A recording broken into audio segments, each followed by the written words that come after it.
இந்த வேலண்டைன்ஸ் டேக்கு உங்க பார்ட்னருக்கு 5 சென்சஸை பேஸ் பண்ணி கிஃப்ட் வந்து ப்ரெசென்ட் பண்ணலாம்.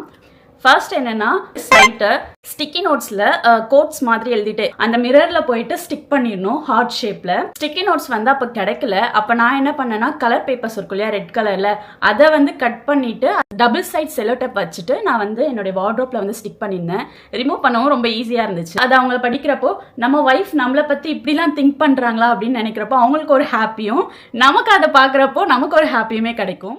ஒன் வந்து கேட்கறது ஸ்பீக்கர் வந்து கிஃப்ட் பண்ணியிருந்தேன். வீக்கெண்ட்ஸ்ல சாங் ப்ளூடூத்ல கனெக்ட் பண்ணிட்டு நல்லா வைப் பண்ணலாம். ஸோ அதனால நான் அது வந்து கிஃப்ட் பண்ணியிருந்தேன். நெக்ஸ்ட் வந்து ஸ்மெல்னாலே கண்டிப்பா பெர்ஃப்யூம் தான் கிஃப்ட் பண்ணியிருந்தேன். பெல்லா விட்டான்ட்டு ஒரு பெர்ஃப்யூம் பிராண்ட்ல இருந்து இது மாதிரி காம்போ பேக்கா கிடைச்சிச்சு. ஸோ இதை வந்து நான் கிஃப்ட் பண்ணிட்டேன். Next taste.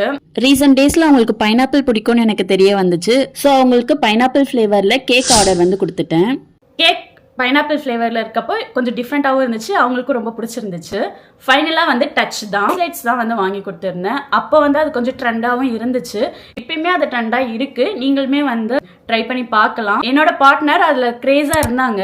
ஸோ நான் அது வந்து அவங்களுக்கு ப்ரெசென்ட் பண்ணியிருந்தேன்.